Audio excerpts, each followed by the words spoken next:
দেখি নেট পাওয়া থাকে কি না। আর ওইটা বন্ধ হয়ে গেছে না নেট, সিম শেষ হলো বলে।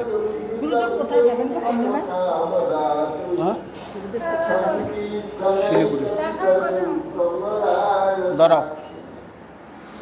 श्याम भरं दिजवरं जुगधर्मपालं वन्दे जगत्प्रियकरं करुणावतारं नमीढते अभ्रवपुषतलिनम्बराय विन्द्यावतं सपुरिपिच्छलसंखाय वन्यासदे कबलवित्तविशालवेणुं लक्ष्मणश्रीनिधिपदे पुष्पङ्गजाय श्यामं हिरण्यपरिधिं वनमल्लबरः धातु प्रबालनटवेशमुन्व्रतांसि विन्यास्तहस्तमितरेणुधुनानव्यम् कर्णत्पलालखखपोलमुखाब्जहासि बरहापीडं नटवरवपु कर्णयुगनैकादं बिभ्राजवासकनककपीशं वरिजयन्तीं च मालां रन्ध्रावेणुरधरसुधया पूरयन् गोपबिन्दुैः वृन्दारण्यं शपदरमणं प्राविशद्गीतकी मयि विरचयदन्नं दीनबन्धुजनुम्बा गतिरिहना भवत्तकाचिदन्याममास्ति विपदतु शतकोटिनिर्भरं बालबन्ध तदपि किलपयदस्ति यतीचातपि रसबलितमृगाक्षि मौलिमणिकलक्ष्मी प्रमुदितमुरावैरि प्रेम वापि मरालि ब्रजवरविषभानुपूर्णगिर्वाणवल्ली स्थापयति निजदास्ये राधिका मां प्रदानं तमादिदेवं करुणानिदानं कमलवरणं सुहृदावतारम् अपार संसार समुद्र सेतु भजामहे भागवत स्वरूप जन प्रभजन्तमनुपेतमपेतचित्तं दैपायन विरह कातर आजुहाव उच्चेति तन्मयतया तरवोभिनेदुष्टं सर्वं हृदयं मुनिमानतोऽस्मि वृन्दाय तुलसीदेवै प्रियाय केशवस्य विष्णुभक्तिप्रदे चित्तवृत्ति नमो मूकां करोति वाचालं पङ्गुं लङ्घयति गिरिं यत्कृपास्तमहं वन्दे श्रीगुरुं दीनतारिणं श्रीकृष्णचैतन्यप्रभु नित्यानन्द श्री अद्वैत श्री गदाधर शिवासादि श्री गौरभक्तवृंद हरे कृष्ण कृष्ण कृष्ण हरे हरे हरे राम राम राम। नमस्ते नरसिंहाय प्रह्लादल्लभदैने हिरण्यकशिपुर्वक्षशिलाटङ्कनखालय नारायणं नमस्कृत्य नरं चैव नरोत्तमं देवीं सरस्वतीं व्यासं ततो जयमुदीरये।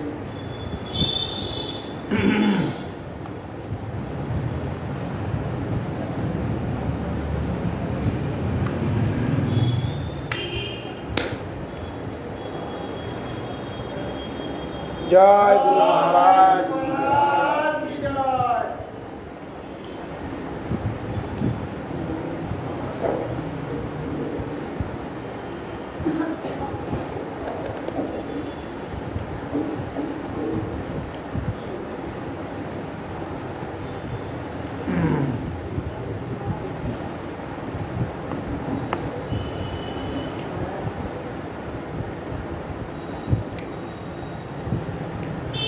আর শ্রী শ্রী রামচন্দ্রের লঙ্কা বিজয় উৎসব, বিজয়ার দশমী বলা হয়। এই জন্য উত্তরপ্রদেশে একটা বিরাট উৎসব আছে, দশেরা। রামলীলা ময়দানে দশাবন রাবণ তৈরি করে পোড়ানো হয় আর কি। ওই দশেরা বিরাট উৎসব। এই জন্যই বিজয়ার দশমী, রামচন্দ্র আজকেই, কাল রাবণ বধ করেছেন, আজকে তার উৎসব হয়েছে। এই জন্য বিজয়ার দশমী বেলা রামচন্দ্রের বিজয় উৎসব। আর একজন মহাপুরুষ, চার সম্প্রদায়, চার আচার্যের অন্যতম মধ্যাচার্য শুভ আবির্ভাব তিথি। শ্রী রুদ্র ব্রহ্ম সনকা বৈষ্ণবা খ্যাতি পাবনা চত্বারস্তে কলৌ ভব্যা যুৎকলে পুরুষোত্তম। শ্রী রুদ্র ব্রহ্ম সনকে চারটি বৈষ্ণব সম্প্রদায়, তার চার সম্প্রদায়ের বসে ব্রহ্ম সম্প্রদায়ের আচার্য তিনি হচ্ছেন মধ্যাচার্য। উডুপি দক্ষিণ ভারতে, সেখানে তার আবির্ভাবের স্থান। পিতার নাম মধ্যদেব, এই জন্য মধ্যাচার্য মধ্যদেব।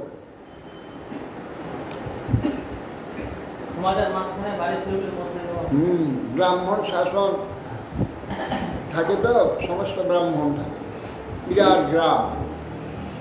গ্রামের মাঝখানে বাড়ি ছিল, বাড়ি মধ্য গিয়ে মাঝের ঘর। সেখানে পিতার তো একমাত্র পুত্র, সেই অনন্তেশ্বরে আরাধনা করে ওনার পিতা ওনাকে প্রাপ্ত হয়েছিল। বাসুদেব নাম ছিল, প্রথমে বাসুদেব নাম ছিল।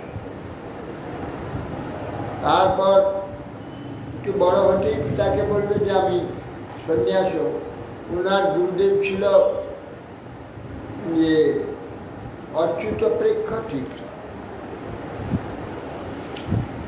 উনি ওনার নিকটে লেখাপড়াও শিখেছিলেন, দীক্ষাও নিয়েছিলেন। পরবর্তীকালে উনি ওখানে সন্ন্যাস নিয়েছিলেন ওনার কাছে। সন্ন্যাস নেওয়ার কথা পিতাকে বলে, পিতা একবারে উড়িয়ে দেন, না তুমি আমার একমাত্র পুত্র, আমার বংশে পিণ্ড জল কে দেবে, অতএব তোমাকে ঘরে থাকতে বলে। না, পিণ্ড জল তোমার আবার একটি ছেলে হবে, সে দেবে।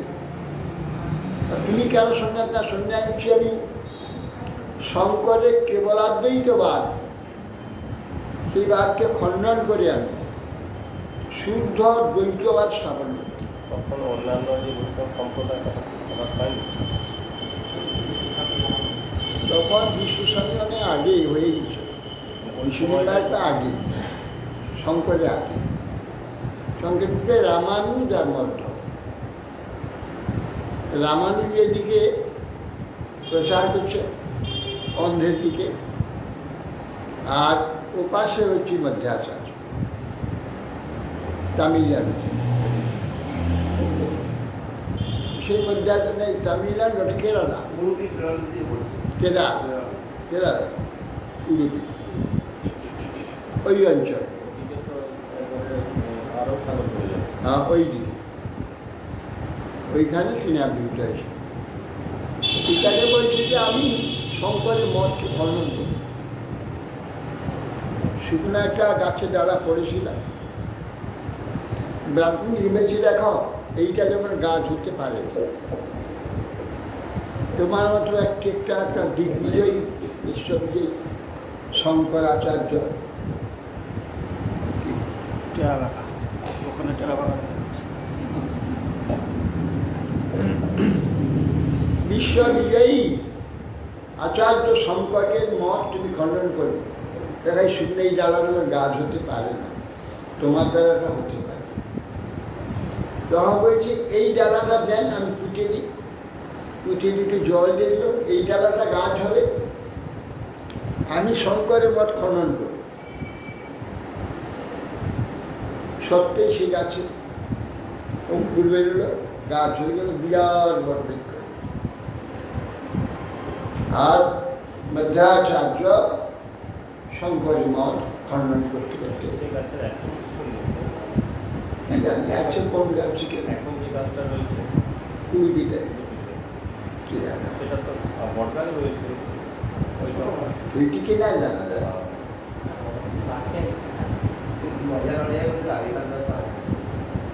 মধ্যাচার্যের অলৌকিক যোগ্যতা ছিল, যে পরব্রহ্মের বায়ুর অবতার, এই জড়বায়ুর অবতার নয়, পরব্রহ্মের বায়ুর অবতার, বৈকুণ্ঠী না, ভাব পরব্রহ্মের যে বায়ুর অবতার, তিনি মহাশক্তিশালী ছিলেন, বিরাট না ক্ষমতা ছিল এবং বহু লোকের মত একদিকে ভারত প্রচারে বেরিয়েছিলেন। রাস্তায় যাচ্ছে না, এক জায়গায় একটা রাজা প্রত্যেক পথিক সে রাস্তা দিয়ে গেলে তাহলে 10 ঝুড়ি মাটি খুঁড়ে দিতে হবে, একটা বিরাট সরোবর খুঁজছে। এইভাবে সব কেটে মাটি খুঁড়িয়ে সরোবর করছে। মধ্যাচার্য যাচ্ছেন যে তোমাকে 10 ঝুড়ি মাটি পুকুরতে কুড়িয়ে দিতে হবে, এটা আমার নিয়ম, এখানে যারা আছে। এই করে করে আমি এই সরোবর করব। এমন না ক্ষমতা ছিল, আমার বাঘ জালে ফেলে দিয়ে ওকেই লাগিয়ে দিলেন মাটি খুঁড়তে, যদি উনি সেখানে চলে গেলেন। এমন ক্ষমতা আছে। এক সময় সমুদ্রের তীরে বসে জপ করছে, দূরে একটা জাহাজ যাচ্ছিল, সে একটা মাঝে চড়াই হয়ে গেছে, চড়ে আটকে গেছে, আর বারবার ঢেউ আসছে, ঢেউটা জাহাজটা ভেঙে দেবে। কি হোক পায়, এই বসে উপরে থেকে একটা কাপড় উড়াচ্ছে, ও দেখছে তীরে একজন সাধক বসে আছে, ওর সে ক্যাপ্টেন সে কি করছে, কাপড় উড়াচ্ছে। ও তখন লক্ষ্য করলে বলতে চাচ্ছে যে জাহাজটা আটকে গেছে। ওটা হাতে এমন একটা মুদ্রা করলো, মুদ্রা করে সরিয়ে দিতে জাহাজটা তখন ভেসে চলে এলে দিকে। তখন উনি বললেন যে আমাকে বাঁচালো, আমার জাহাজ বাঁচালো। তখন একটা নৌকায় কাছাকাছি এসে একটা লাইফ বোট নামিয়ে সেই কাছে এসে প্রণাম করে বলছে, আপনি আমার বাঁচালেন, আমাকে বাঁচালেন, আমার জাহাজ বাঁচিয়েছে, আপনার কি সেবা করবো, আপনি আমাকে আদেশ করুন। বলছেন যে তোমার জাহাজে কি আছে? কিছু নাই, আমি দ্বারকা গেছিলাম মাল নিয়ে, তা বিক্রি হয়ে গেছে, আর খালি যা সমুদ্রে এলে ঢেউতে জাহাজ লড়বে বেশি। কিছু গোপীচন্দন ঢেলা ভর্তি করে দিয়েছে, কেন যা ভারী থাকে, তাহলে আমাকে একটা রূপচন্দন ঢেলা দাও, আমি তিলক। তখন সেই জাহাজে গিয়ে একটা বড় একটা ঢেলা নিয়ে এসেছি, একে করে নিয়ে আসবে, এসে কয়েকজন ধরে নামিয়ে তীরে ওনাকে দিন। উনি সেটা নিজেই একলা তুলে নিলেন, তুলে মাথায় নিলেন, মাথায় নিয়ে আসছেন, আর রাস্তায় কুড়ুকে ভেঙে চারধারে পড়ে গেল। মাঝে একটা হাতিটা তুলে দেখে কি গোপাল কিরকম, না অনেক বড়, এই আছে না, অত করে না, মাটির মধ্যে এত বড় একটা ঢেলা, মাটিটা ভেঙে পড়ে গেল, মাথায় বসে আসে। নামালেন, নামিয়ে দিয়েছে গোপাল মূর্তি, মন্থরদণ্ড হাতে আর দড়ি, একে নিয়ে এসে উনিতে স্থাপন করলেন, মন্দির করে স্থাপন করলেন।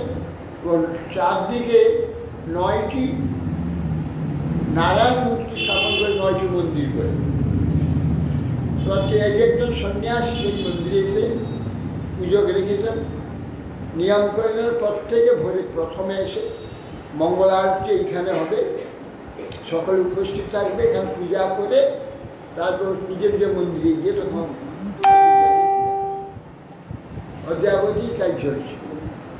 সমস্ত মন্দিরে মধ্যমণি ওই গোপাল। দক্ষিণ ভারতে কৃষ্ণমূর্তি নাই, কৃষ্ণমূর্তি ওইখানে আছে। যদ্যপি এতে আছে গুরুবায়ু, ওখানে চতুর্ভুজ বাসুদেব মূর্তি, কৃষ্ণ যদিও। এখানে দ্বিভুজ কৃষ্ণ গোপাল মন্থন দণ্ড ফেলে আছে, এই মূর্তি ওখানে আছে, উড়ুপিতে আছে। না না, বাসুদেব ওখানে পার্থ সারথী নাম আছে, কিন্তু সেখানে বাসুদেব চতুর্ভুজ। এইভাব মধ্যাচার্য কৃপা করে গোপাল এসেছে।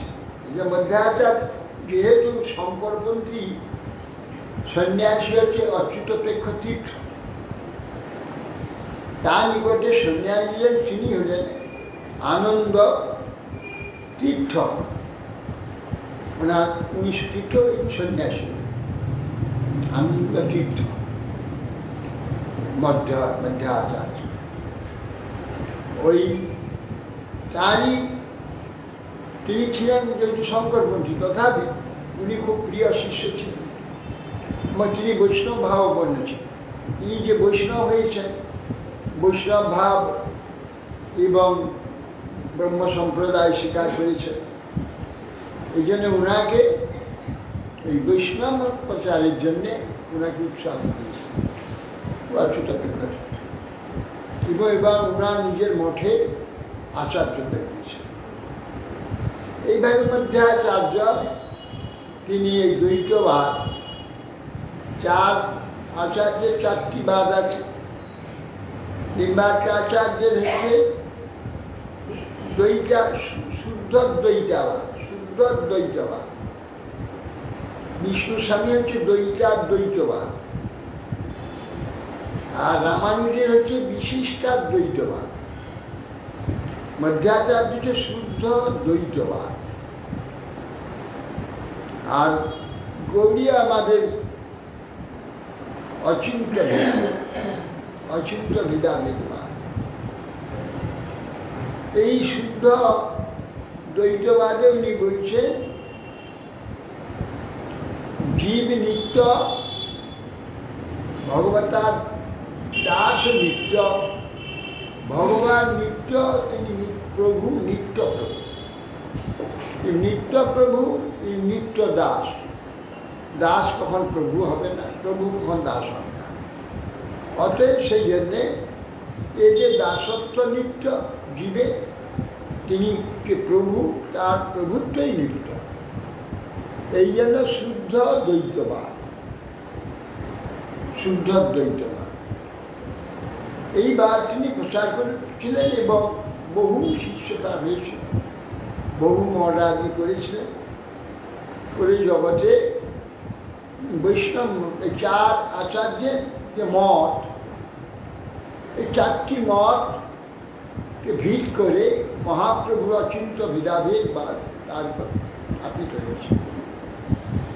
মধ্যাচার্য আমাদের 4 সম্প্রদায়ের 4 আচার্যের অন্যতম।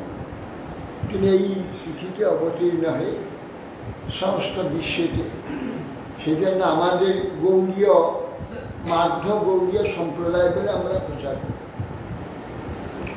যদ্যপি মহাপ্রভু ওই দেশে গিয়ে ওনার সম্প্রদায় বিচার শুনতে শুনতে বলছেন যে তোমাদের শেষ প্রাপ্তি কি?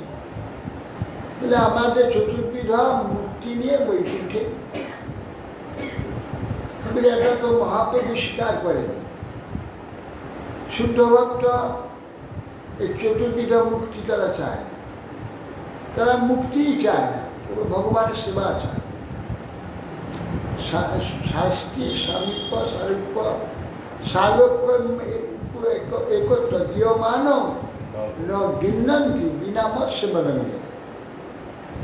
ভগবান নিজে বলেছেন যে শাস্তি সামীপ্য সারূপ্য স্বরূপ্য একত্র, এই যে পঞ্চবিধ মুক্তি আছে, আমার ভক্তকে যদি আমি দেই দিয়েছি যে নাও মুক্তি নাও, নেবে না, কেবল আমার শিবাই নেবে। এই জন্য শুদ্ধ ভক্ত মুক্তি চায় না। উনি বলছেন যে আমাদের চতুর্বিধা মুক্তি নিয়ে বৈকুণ্ঠে গতি, এইটাই আমাদের শেষ প্রাপ্ত। মহাপ্রভু যে তোমার সম্প্রদায় এটা বিচার, এ শুদ্ধ বিচার বৈষ্ণবরা তো স্বীকার করে, সেখানে তোমার সম্প্রদায় বলছে। আবার আমরা বলছি যে আমরা মাধ্য গৌরী বৈষ্ণব। কেন মাধ্য গৌরী বৈষ্ণব?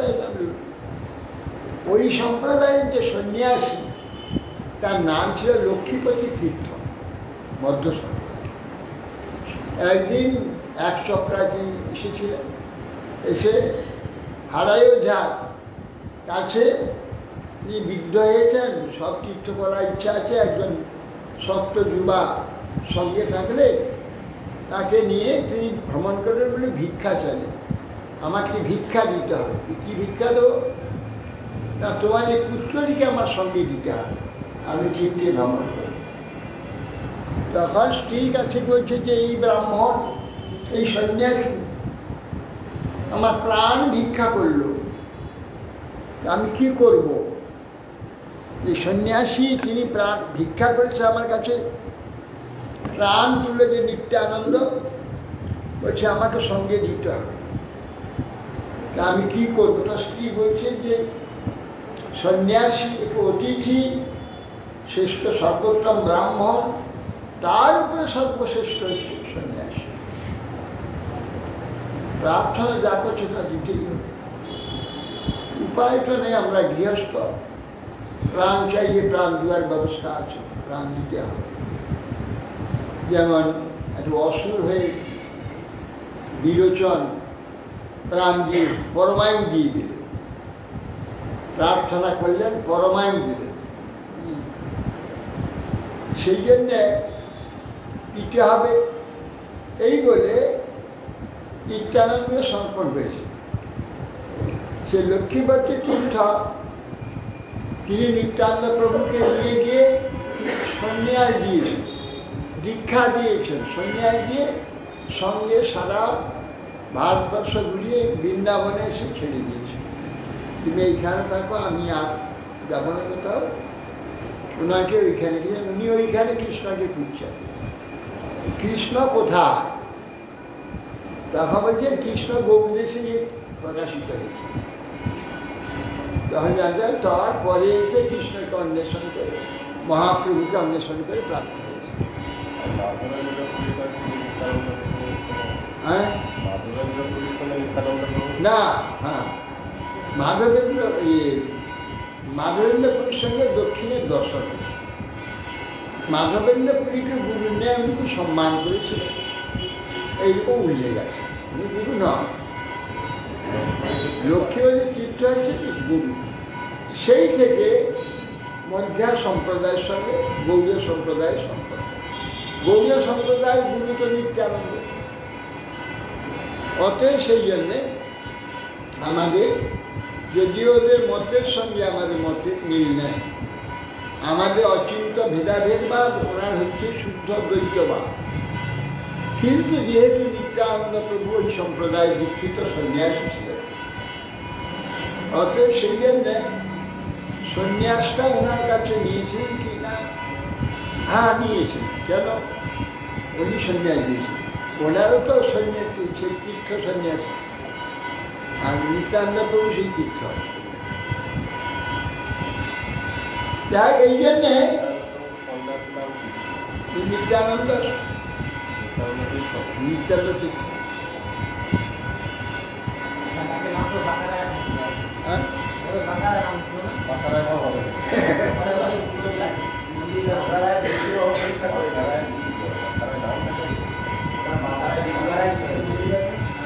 বাঁকারায় বিগ্রহ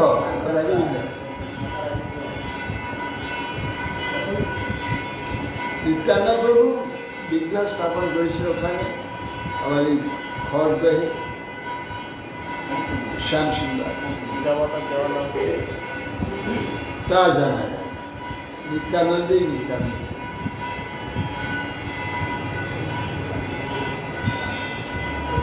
আজকে এই তিথিতে মধ্যাচার্য, তিনি আমাদের সম্প্রদায় আচার্য এবং চার সম্প্রদায়ের আচার্য, শুদ্ধ দ্বৈতবাদ জগতে স্থাপন করে তিনি ভক্তি দান করে ভগবান নিত্য প্রভু, জীব নিত্য দাস, নিত্যই তার সেবা করার জীবের একমাত্র ধর্ম। এই যে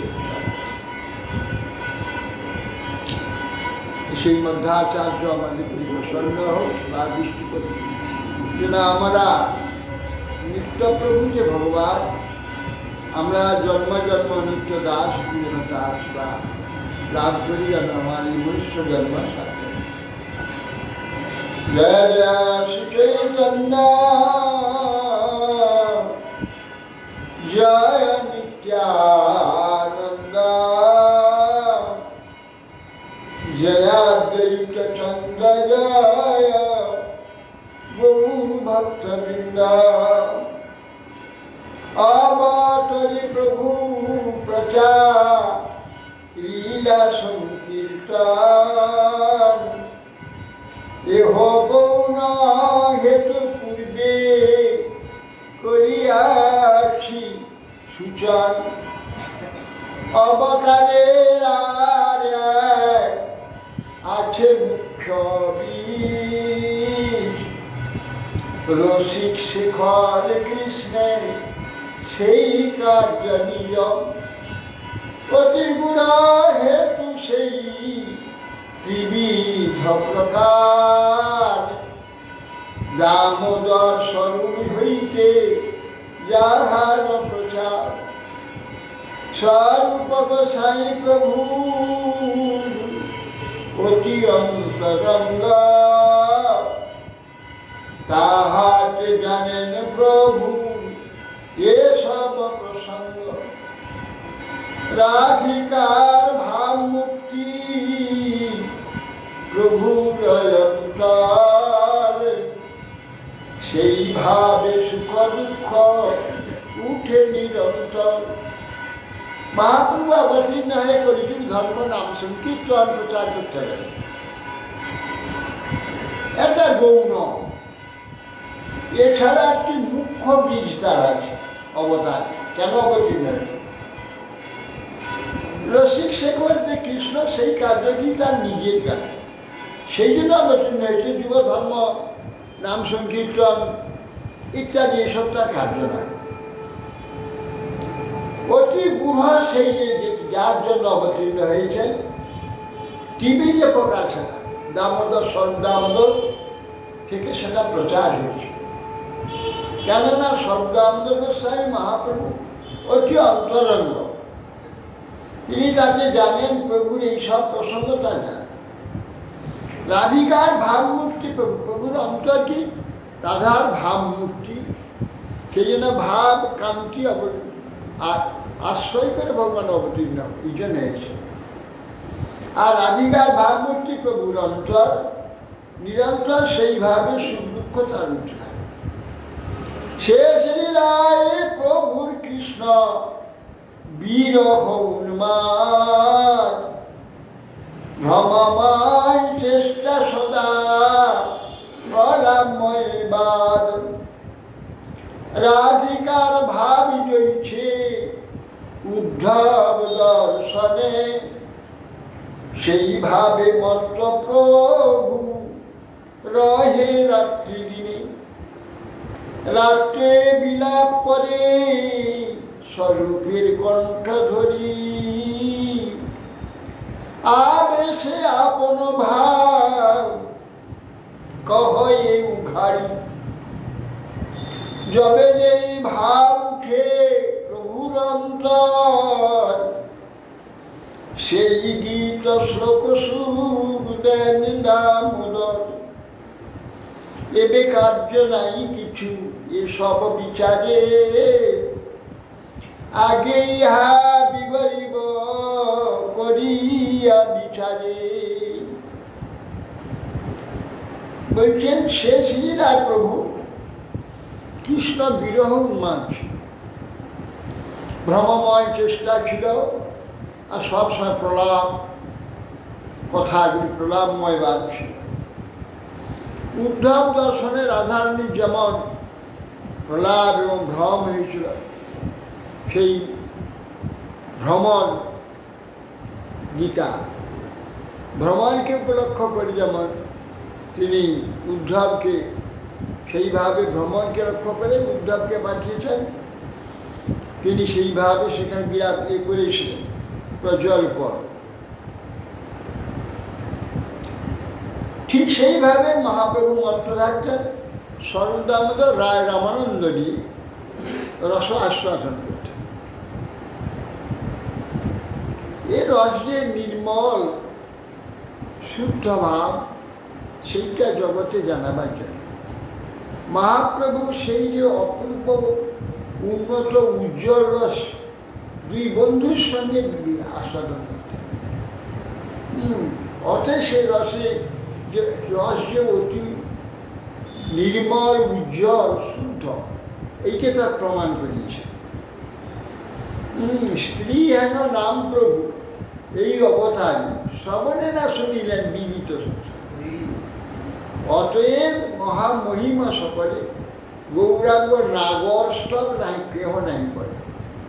বৃন্দাবন দাস ঠাকুর চৈতন্য ভগবতী মহাপ্রভু এই অবতারে শুদ্ধভাবে সেই প্রেমটি, কামের বা স্ত্রী পুরুষের কোনো সম্পর্কই নেই, শুধু প্রেমেরই সম্পর্ক। এখানে বাহ্যিক যে ভাব, সে ভাব সম্পূর্ণ গৌণ। প্রেম হচ্ছে একমাত্র মুখ্য, সেইটা জগতে প্রচার করার জন্য মহাপ্রভু এই ভাব প্রকাশ করেছে। এই জন্যে ওই দুই বন্ধুর সঙ্গে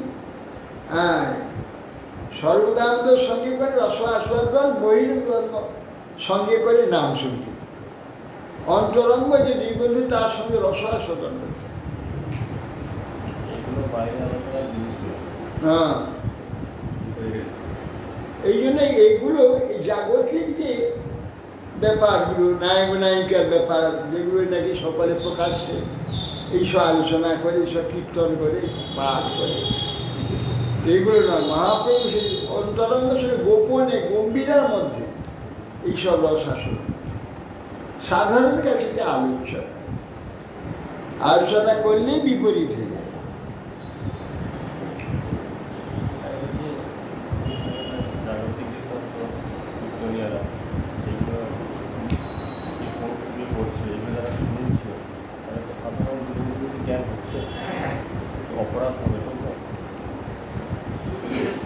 সাধারণভাবে বাহ্যিক যেসব কীর্তনিয়া পাঠকরা এইসব রাসলীলা আদি, কৃষ্ণলীলা আদি, গান কীর্তন আদি, পাঠ আদি করে, এইগুলো লোকের খুব শুনতে ভাল লাগে। কেন? জাগতিক সম্বন্ধ রয়েছে, জাগতিক স্ত্রী পুরুষ সম্বন্ধ, ওইটা তো সর্বোত্তম। আর ওই বিষয়ে যে আলোচনা হয় সকল ভালো লাগে শুনতে। কিন্তু শুনে কোন ভাবে শুনতে ভালো লাগে?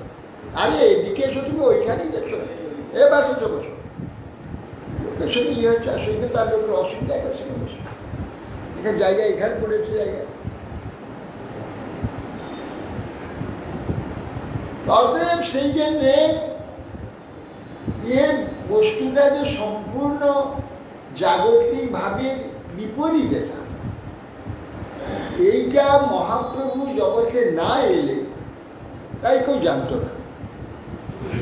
তারা জানত যে এই স্ত্রী পুরুষের ব্যাপার ছিল, এটা যে সম্পূর্ণ নির্মল শুদ্ধ প্রেম, মাত্র নির্মল ভালোবাসা, এইটা জগতে প্রচার করার জন্যে মহাপ্রভু স্বয়ং কৃষ্ণ মহাপ্রভু জগতে নেই। এই জন্যে মহাপ্রভু কত কট্টর এই বিষয়ে, অথচ দিনরাত প্রেমে একদম ডুবে আছেন, আর প্রেম আস্বাদন করছেন দুই বন্ধুর সঙ্গে।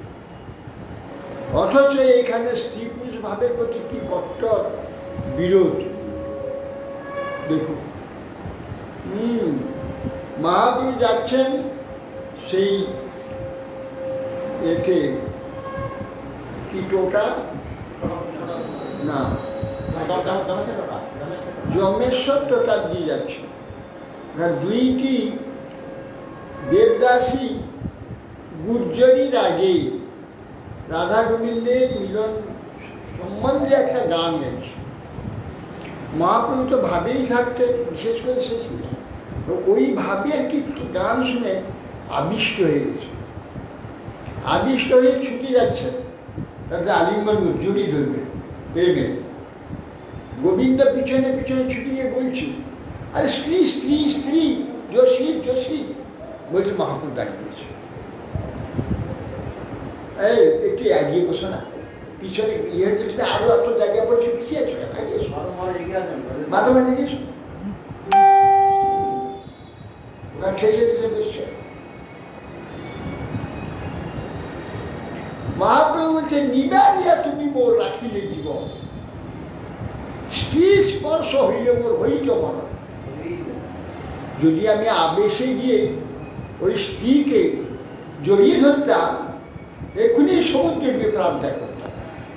সন্ন্যাসী স্ত্রী স্পর্শ হইলে মোর হইচ মন, তুমি আমাকে সাবধানে আমাকে রাখো, কোথায় যদি একটু বিপর্যয় না হয় তাহলে আমার মৃত্যু হয়ে যাবে। এত কঠোর তাহার চিন্তা করুন, অথচ ওই প্রেমিকে সবসময় ডুবে রয়েছে মহাপ্রভু। সেই জন্য বলছেন যে এই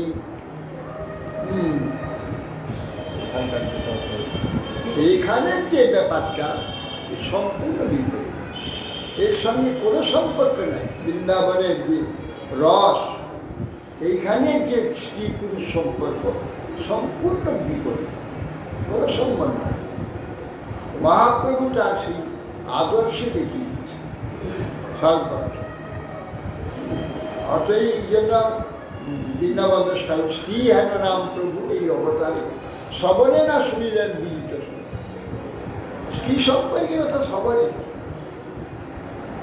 ইয়ে কে সেই ময়রা গিয়েছিল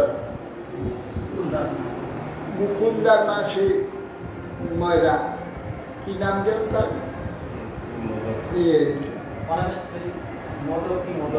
মধু পরমেশ্বর। মহাপ্রভু বলছে, আমি পরমেশ্বরই এসেছি।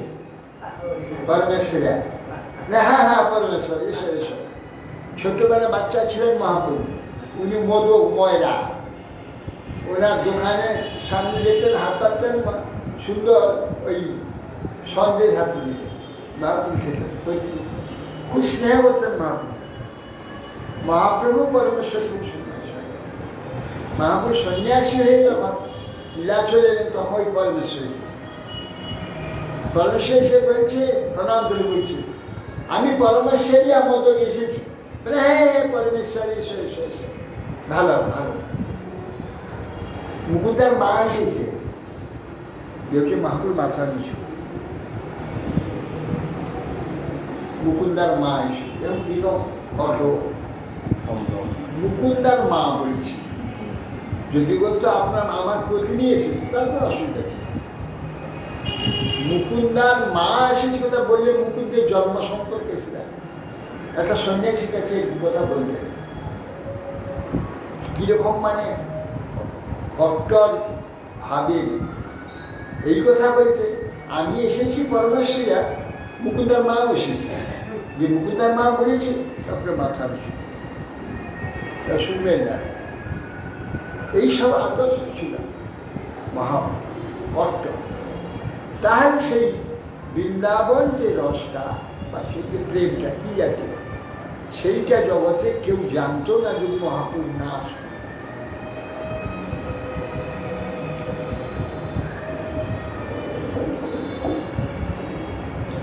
পূর্বে ব্রজে কৃষ্ণের ত্রিবিধ বয়োধর্ম,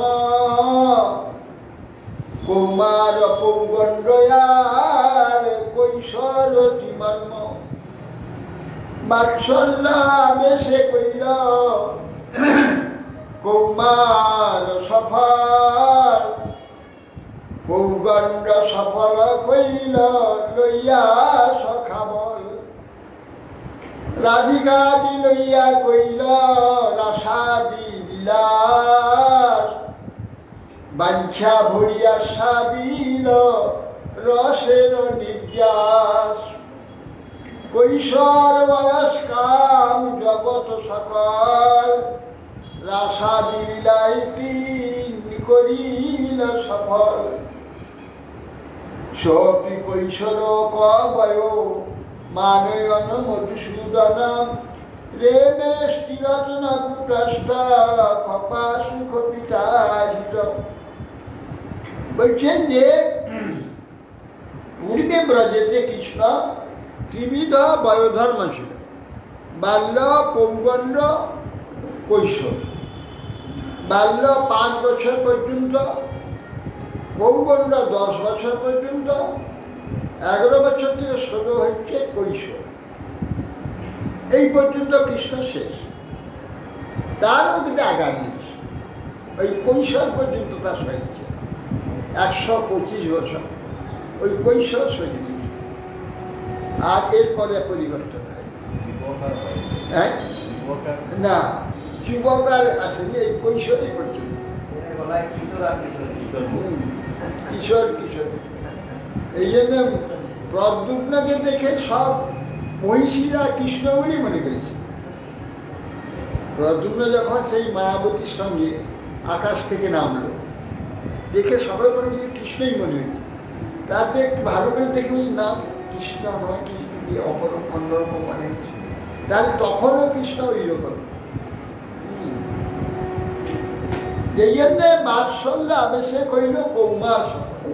কুমার কালটি বাৎসল্য রসেতে কাটিয়েছেন, পৌগণ্ড সখাদের নিয়ে খেলাধুলাতে পৌগণ্ড কাটিয়েছেন 10। আর কৈশোর বয়স বাঞ্ছা করে আশ্বাস দিল রসের বিলাস। রাধিকা লইয়া কইল রাসাদি বিলাস। রাস আদি বিলাস করেছেন রাধিকাদি নিয়ে। বাঞ্ছা করি আশ্বাস রসের নির্যাস ইচ্ছা মতো ভোগ করেছে। কৈশোর বয়স কাম জগৎ সকল রাসাদি লীলায় 3 করিল। এই 3টি রাসলীলায় কৈশোর, সখাদের নিয়ে পৌগণ্ড, আর বালকদের নিয়ে বৎসাদি সুবিধা। সবই কৈশোর। কৈশোর বয় মানের মধুসূদন কৈশোর বয়সী সখাদের নিয়ে তিনি বিরাজ করেছেন। সখানা কপিদের নিয়ে রেমে স্ত্রীরত্ন কুটস্থ খপাস। রাত্রিতে স্ত্রীরত্নের মুখ যে কৃষ্ণ তাদের নিয়ে ওই রাত্রিতে রাসাদি বিলাস করে রাত্রি সেই কৈশোর সফল করেছে।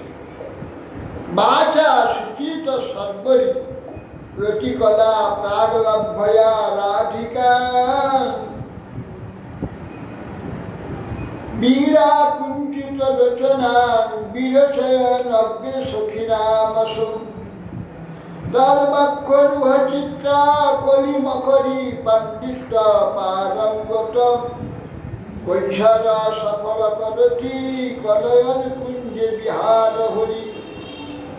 দেখছেন যে নিশান্তকান্তে রাসক্রীড়া প্রকাশ করেছিলেন বাচা সুচিতর।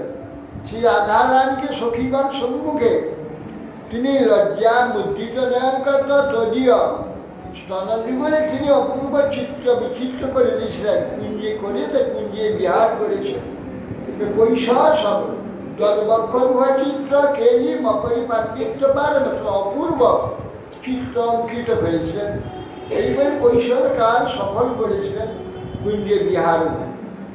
11 বছরে কৃষ্ণ চলে গিয়েছিলেন মথুরা। 10 বছরে রাস, 10 বছরে রাস, 8 থেকে 10 বছর রাস করেছিলেন। এই জন্যে হরির এস চেদ বাতরিস্বান মথুরায়াং মথুরা মধুরাক্ষী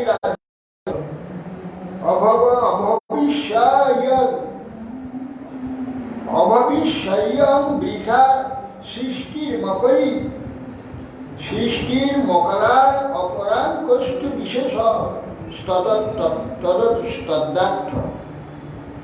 বলছেন যে নচেত অবতীর্ষণ মথুরার মধুরাক্ষের হে মধুরাক্ষী রাধিকাকে বলছেন।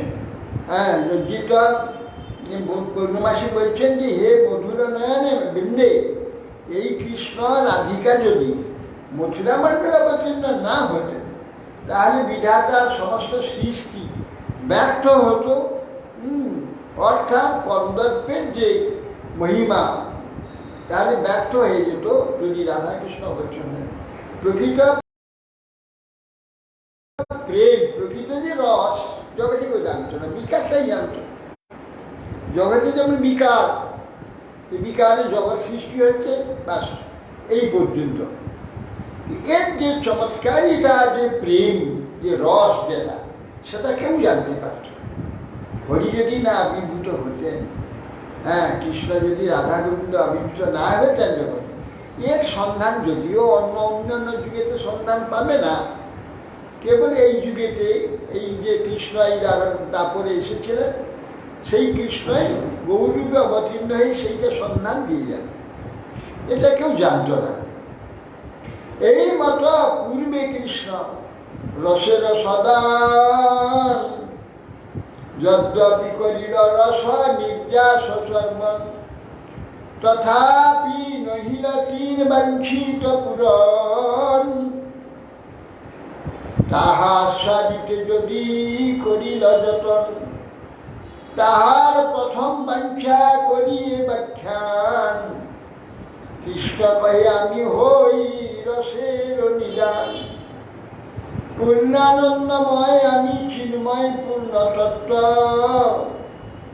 রাধিকার প্রেমে আমায় করায় উন্মত্ত, না জানি রাধার প্রেমে আছে কত বল।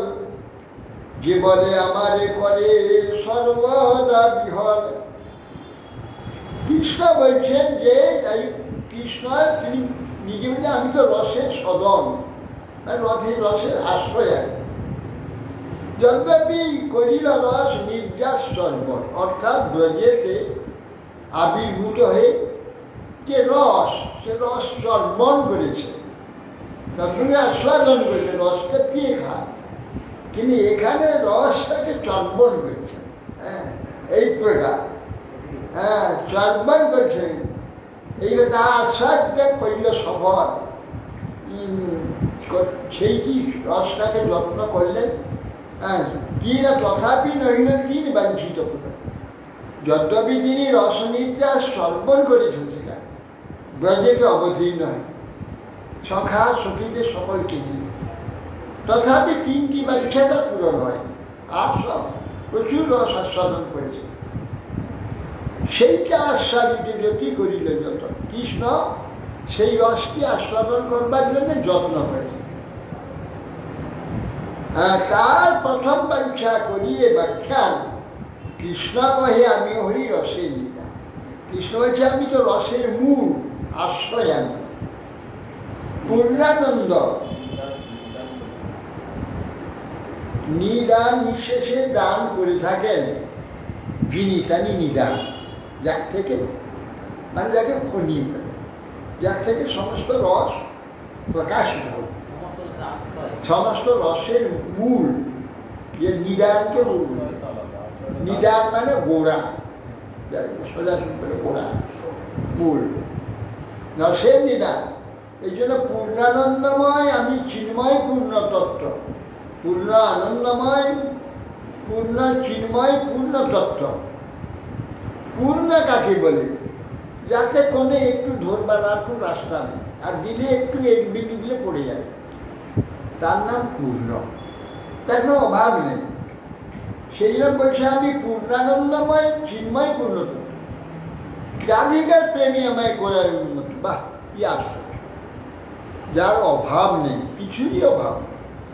পরিপূর্ণ তত্ত্ব, কিন্তু রাধারানীর যে প্রেম তাকে ওনাকে উন্মত্ত করে দিচ্ছে।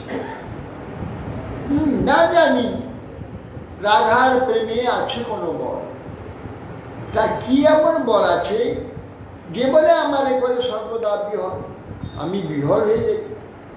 কি বল, কি প্রেমের কি বল আছে ওখানে? রাধিকার প্রেম গুরু আমি শিষ্য নর, সদা মায়না না নৃত্যে নাচাই ওই উদ্ভব। কস্মাদ বৃন্দে প্রিয় সখী হরে পাদ মূলাকুট সৌ, কুণ্ডারণ্য কি নিহ গুরুতে নিত্য শিক্ষাং গুরুক। টান টান মূর্তি প্রতিতরুলতাং দিবিদিক্ষু স্ফুরন্তি, শৈলু শিব ভ্রমতি পরিত নর্তয়ন্তি সপস্যা। এক গোবিন্দ লীলাম্বিকে বলছেন, রাধারানী বৃন্দা সখীকে বলছেন, কস্মাৎ বৃন্দে প্রিয় সখী, কোথা থেকে তুমি এলে? কস্মাৎ, কোথা হইতে? প্রিয় সখী বৃন্দে বলছে হরে পাদ মূলা, হরির পাদ পদ্ম থেকে এলাম, হরির চরণের কাছ থেকে এলাম। রাধারানী কুত সবু, কোথায় তিনি? কোথায় আছেন? কুণ্ডারণ্যে। কুণ্ডারণ্য রাধা কুণ্ডের বনে দেখে এলাম। কুণ্ডারণ্যে তিনি হকুরতে কি করছেন? কুণ্ডারণ্যে কি দেখে এলে? তিনি হকুরতে মানে নাচ শিখছেন। নাচ শিখছেন গুরু কা, তো নাচ শিখলে গুরু দরকার, তো গুরুর কাছে তো নাচ শিখবে। নাচ শিখছেন গুরুকে, বলে গুরু কা টান টান মূর্তি প্রতিত মূলতান দিক বিদিক সুস্ফুরন্তি। তোমার মূর্তি ওখানে প্রতি তরু লতা দিক বিদিক চতুর্দিকে স্ফূর্তি হচ্ছে, আর তুমি যেন নৃত্য করছো তোমার পিছনে পিছনে প্রধান নর্তকী তুমি, গুরু, তোমার পিছনে পিছনে কৃষ্ণ নাচছেন, তুমি যেন তাকে নাচিয়ে ঘুরছো, ভ্রমণ করাচ্ছ। শৈলেশী বিবাহ সপস্যা, হ্যাঁ, আনুগত্যে যে নাকি নৃত্য শিখে, হ্যাঁ, ঠিক সেই প্রকার তুমি যেন তরুলতায় স্ফুরিত হচ্ছ, দিক বিদিক স্ফুরিত, তুমি নৃত্য করছো, তোমার দেখে দেখে পিছনে কৃষ্ণ নৃত্য করছে। এই কথা বৃন্দে বলছে। শৈলশী নিব নটাই, নৃত্যকারী নাচায়, যে নাচায় তার পিছনে নাচে। শৈলুষী মানে শীল থেকে শৈলু, শিলসী, তার স্বভাব অনুযায়ী অনুকরণ করছে শৈলুষী।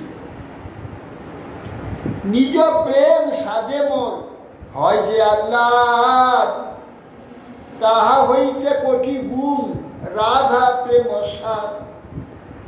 আমি রয়েছে পরস্পর বিরুদ্ধ ধর্মাশ্রয়, রাধা প্রেম চলছে সদা বিরুদ্ধ ধর্মময়। তে নিজে প্রেম আর আস্বাদ, প্রেমের সাথে আমার হয় যে আল্লাহ, আমার নিজের যে প্রেম আস্বাদ আমি করি, ভক্তদের সঙ্গে যে প্রেমের আস্বাদ যে হয়, আমি লক্ষ্য করেছি আমার থেকে কোটি গুণ রাধা আস্বাদন করছি। আমি এই প্রেমে যে আস্বাদনটা পাই, যে সুখ পাই, যে অনুভব করছি, আমি লক্ষ্য করেছি রাধা আমার চেয়ে কোটি গুণ সুখ বেশি পাচ্ছি।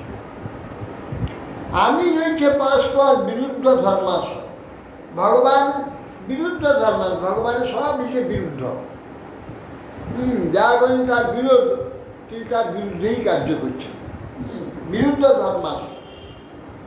ভগবান অনন্ত বিশাল সর্বব্যাপক, এক জায়গায় অপূর্ব মুক্তি দিয়েছে, যেন আর কোথাও নেই, সর্বত্র আছে, আবার এক জায়গায় আছে, সর্বব্যাপক এক জায়গায় স্থিত, বিরুদ্ধ ব্যাপার। আমি যেন বিরুদ্ধ ধর্মাশ্রয়।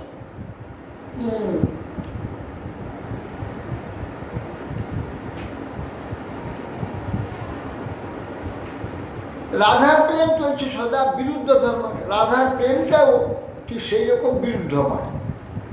রাধা প্রেমে বিভু যার বাড়িতে নাই ঠাঁই, তথাপি সে ক্ষণে ক্ষণে বাড়ে শোনে।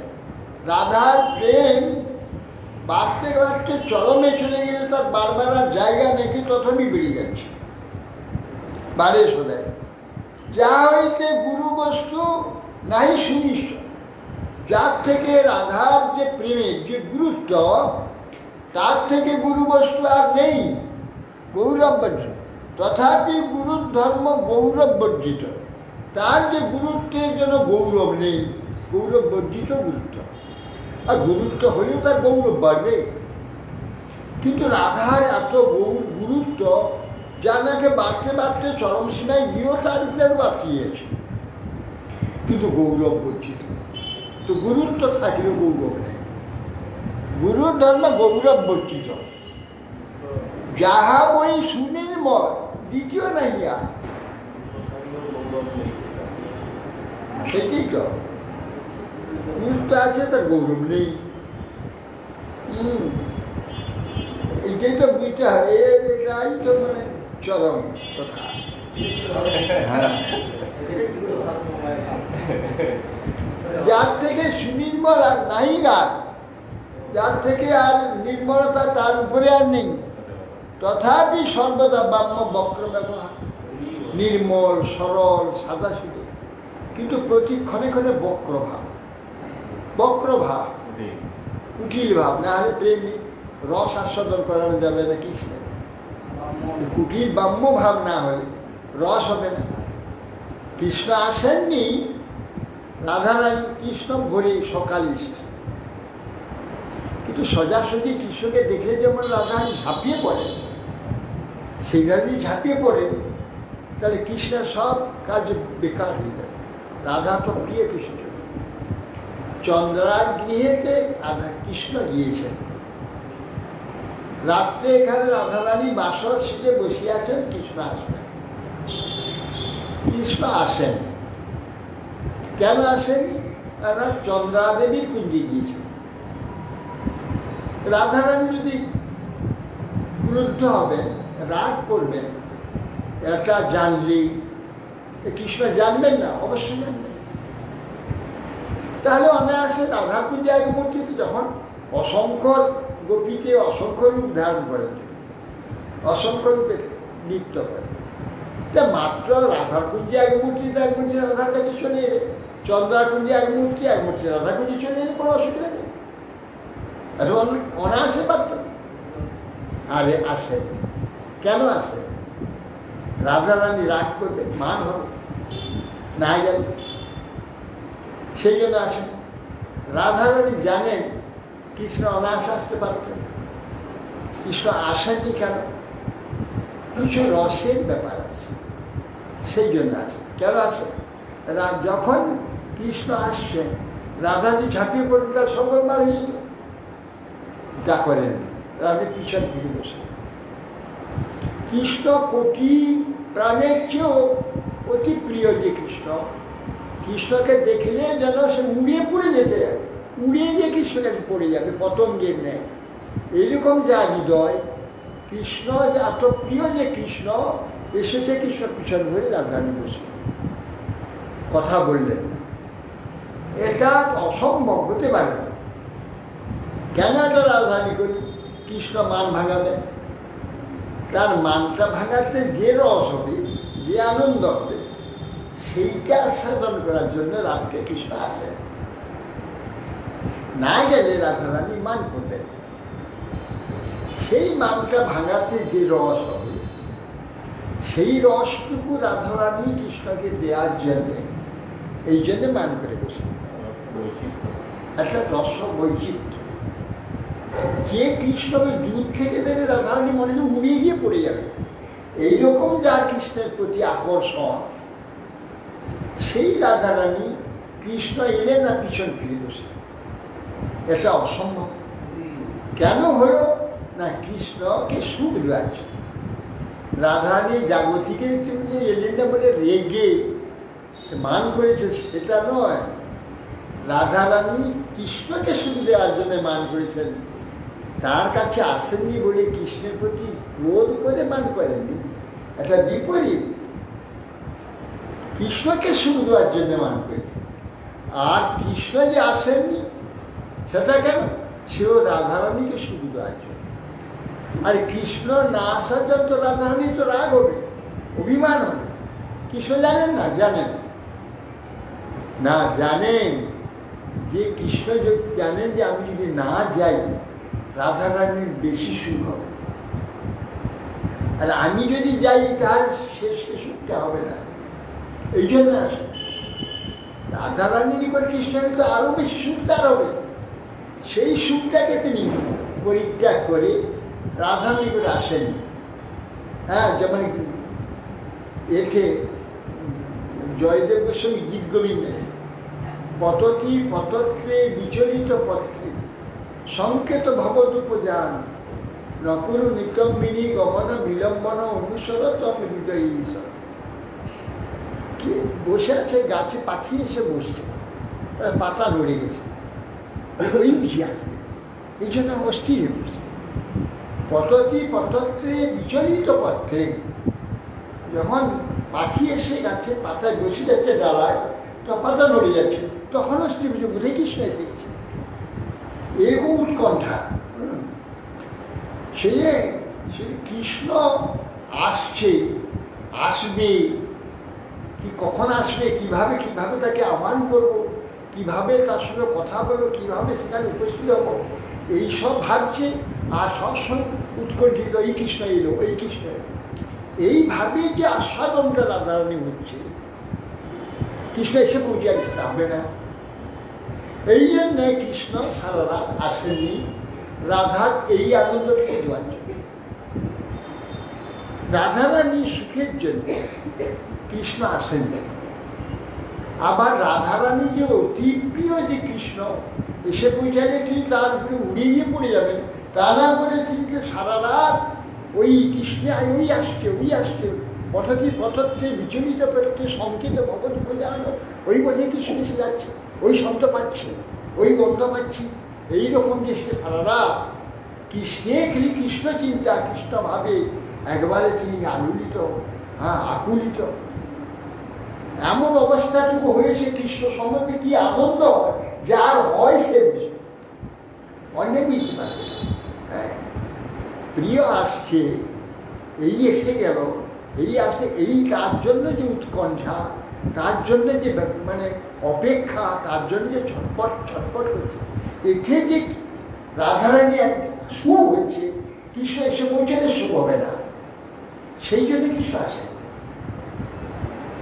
বিপরীত হয়ে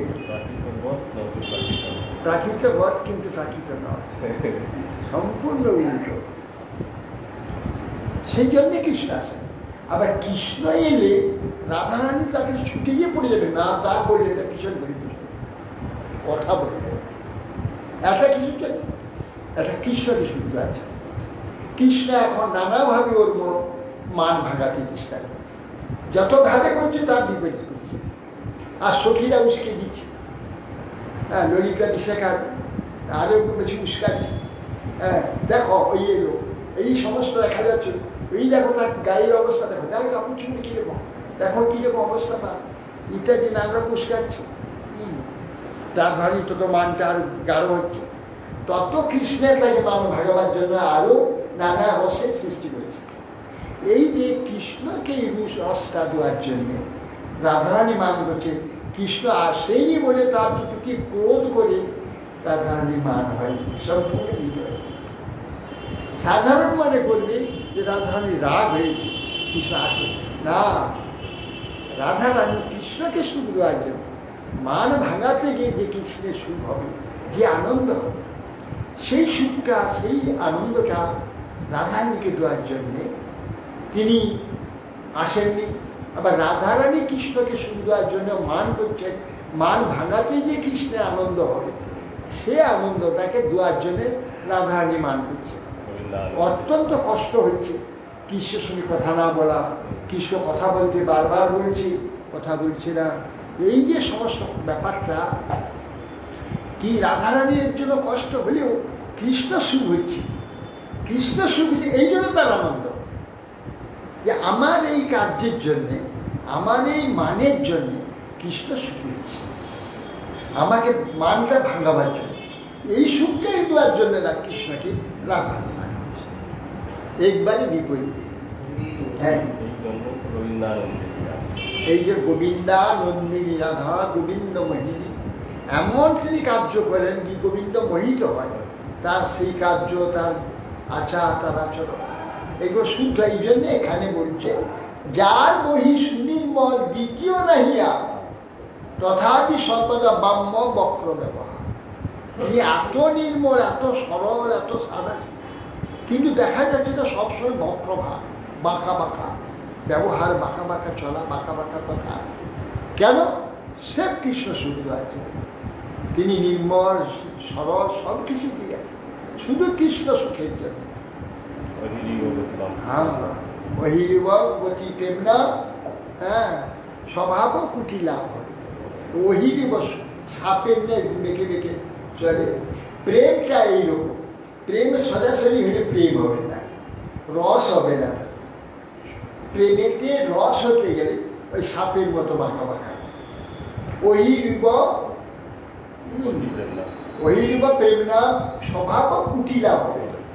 প্রেমটা সাপের নেয়, স্বভাব তো কুটিল, সরাসরি হলে প্রেম হবে না, প্রেমের রসও হবে না। সেটা যদি কুটিল না হয়, একটু বক্র না হয়, তাহলে সেই জন্য রাধারানী এই মানটা, এই মান আদি সব এই বক্র ভাব। কিন্তু রাধারানী পরম নির্মল, পরম স্থিরতা, চমৎকারই তা সব কৃষ্ণ জানেন। এবার অপূর্ব সমস্ত রসেরই ব্যাপার প্রেমে। হরে কৃষ্ণ। বঞ্চা কল্পতরুভ্যশ্চ কৃপা সিন্ধুভ্যশ্চ রাধে জয় জয় বৃন্দাবন। রাধে জয় জয় মাধব দৈতি, রাধে জয় জয় মাধব দৈতি, রাধে জয় জয় মাধব দৈতি, রাধে জয় জয় মাধব গোকুল তুমি মন্ডল গোকুল তুমি মন্ডল রাধে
Hare Krishna,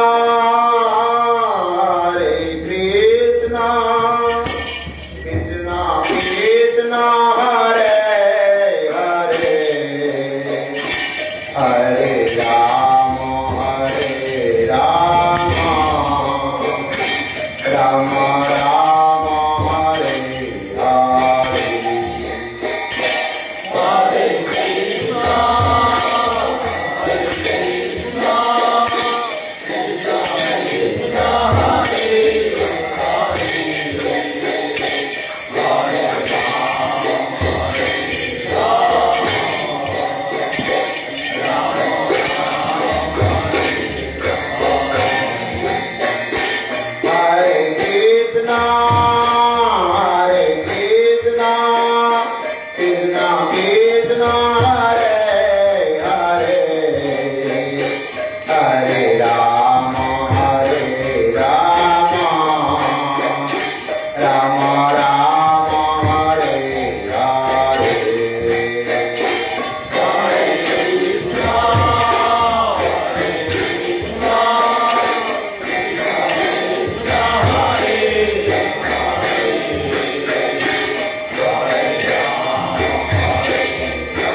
राम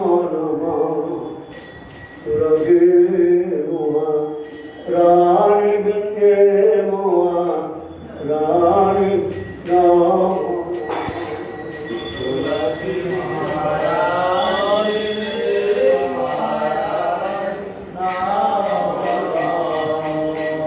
नमरे नमरे रैया नमरे नाम रे मैया नम नारायणी राम नाम तुलसी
माधवाय केशवाय नमः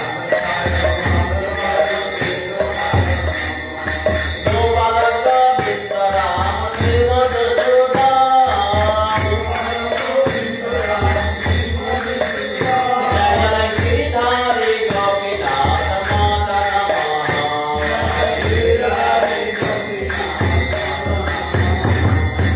चैतन्य नित्यानंद श्री कृष्ण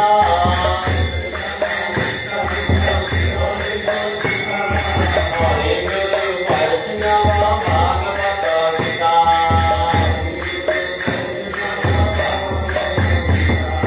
जय रूपा सनातन भक्त रघुनाथ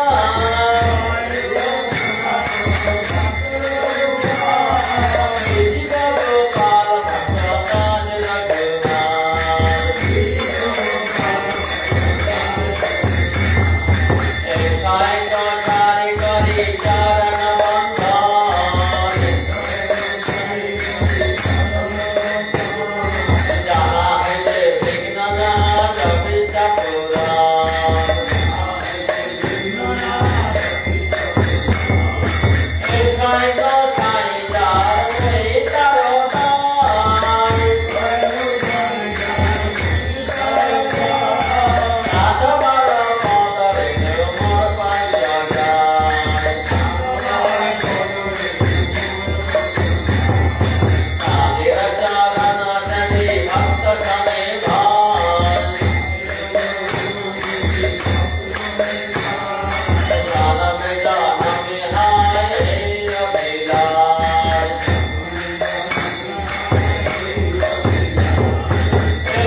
রাম রাম মদম রাধা সংসিন্ধ শ্রী জগন্নাথ বলরাম সদা সদা সঞ্জীব জয় বিষ্ণু আদর্শ জানি পরম পরিবার জয় শ্রী শ্রীমদ ভক্তি জীবন আদর্শ প্রস্থান করে মহারাজ ভক্তি সিদ্ধান্ত সরস্বতী ঠাকুর ভগবান কি যায় পরম রাম ছিল গুরু কিশোর দাস স্বামী মহারাজ सच्चिदानंद भक्तिनाथ ठाकुर महाराज वैष्णव सर्वस्व जगन्नाथ स्वामी महाराज की जय गौड़ी वेदांत दास श्री बलदेव विद्या भूषण मुक्ति श्री विश्वनाथ ठाकुर श्री नामदास ठाकुर को जय कृष्णदास को दास गोस्वामी जी जय श्री नरोत्तम स्वानंद श्रीनिवास आचार्य पवित्र के नामदास श्री प्रसाद ठाकुर जय श्री सर्वनाथ गोस्वामी को जय श्री रायराम को जय जय सनातन भक्तनाथ श्री भगवान भक्तदास नाथ गोस्वामी को जय जय श्री कृष्ण चैतन्य प्रभु नित्यानंद श्री अद्वैत गदाधर शिवाय देव भक्त की जय सारी धाम की जय सारी आचार्य की जय सारी संप्रदाय की जय गौर मंडल के चरण भज मंडल की जय विभिन्न भक्त की जय सर्वज्ञ विनाशकर भगवान सिंह देव की जय ध्रुव पुराण नारद माँ भगवत की जय राधा कृष्ण प्रभु गोवर्धन राधाकृष्ण संतन गंगा जमुना सरस्वती देवी की जय भक्ति देवी की जय गंगा देवी की जय तुलसी महारानी की जय श्री कृष्ण चैतन्य प्रभु की जय श्रीमद भागवत ग्रंथराज की जय श्रीमद भगवत गीता ग्रंथराज की श्री चैतन्य चरितामृत ग्रंथराज की जय जय महाविजय दशमी तिथि बराव की जय जय मध्य राज्य शुभ आविर्भाव तिथि महोत्सव की जय जय दशहरा तिथि की जय जय श्री कृष्ण चैतन्य महाराज चातुर्मास व्रत की जय परम पूज्य भक्तिचंद सागर महाराज की जय परम पूज्य भक्ति सागर विष्णु महाराज की जय जय श्री कृष्ण चैतन्य महाराज समस्त तीर्थनी पास की जय जय समस्त ब्रह्मचारी वृंद की जय गुरु गोविंद हरिनाम संकीर्तन की जय समागत भक्त की जय जय जय शिव गौर प्रेमानंद